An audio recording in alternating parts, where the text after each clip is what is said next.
2015, June of 2015, I was diagnosed with stage 3 colon cancer. Did surgery, 6 months of chemo. Got back at it thinking, it was over with, kind of a blip on the radar. And then 2017, February of 2017, routine scans, they found another tumor. Didn't know what was going on, how this was gonna end up. I didn't have really a very good outlook on it. They went in between my ribs, pulled out half of my left lung. They wanted me to do more chemo after that, after I recovered, and I said, I'm not doing it. I said, look, I'm gonna fight this naturally. And during that time of research, I came upon, learning that endurance training builds the immune system against terminal disease. So I told her that I'm gonna go from stage 4 to 140.6 and do a full Ironman. Now I've got half a lung, but I'm gonna do it. And I've just been training since. So I was running my first ultra, it was a 50-mile ultramarathon through New Orleans, the New Orleans Ultramarathon. And I thought about, man, I'll start a foundation based around my endurance journey. I'm gonna raise money for kids who have lost a parent or loved one to cancer. He lost his dad when he was younger. He wants to give back to the community. When I was 12 and I lost my dad, I just started wrestling. I was in the 7th grade and just started wrestling. And that's all I wanted to do. I wanted to go to a wrestling camp. I saw how it affected my kids.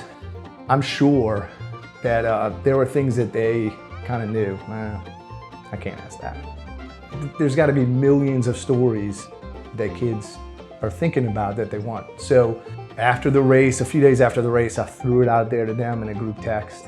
And so it just kind of bounced around ideas, how are we going to do this? What's the name of it?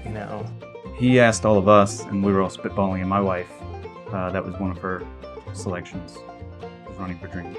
I think the goal is to provide aid to families that have lost a parent to cancer. I haven't been able to find any other foundation that this is their mission. What's most impressive to me is the commitment to not only himself, making himself better, but to helping others. It can be hard to find time to, work on yourself, let alone give back to others. We could have lost a parent to cancer, and as thankful as he is, he's giving back to those who weren't as lucky as we were.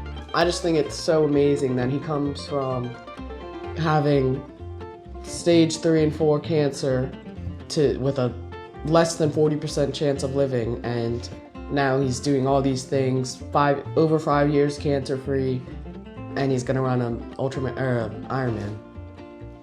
Running that kind of a distance, doing an endurance event like that, it's a physical toll, but it's such a mental grind. And that's what the cancer journey is. It was such a mental grind, to get through it. It's so stressful.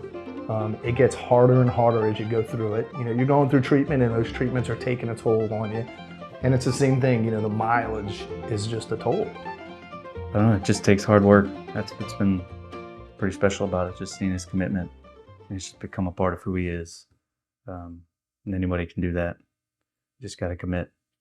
Because what he's done, what he's accomplished is so, it's incredible for somebody without a cancer diagnosis to complete these things. The big one is the Ironman. He plans to run in June in Coeur d'Alene, where I live.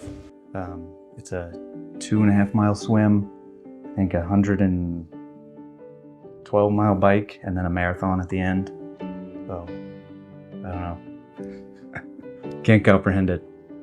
I really am excited for this. This is going to be like one of the first events he does with the foundation up and running. His thing has been since stage 4 was stage 4 to 140.6. So we could make this like a huge, kicking off point for getting that foundation noticed and really up and running, self-sustaining and such.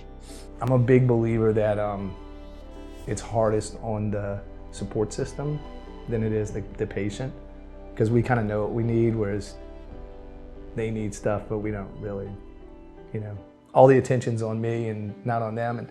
And when it's kids as part of the support system, it's even harder.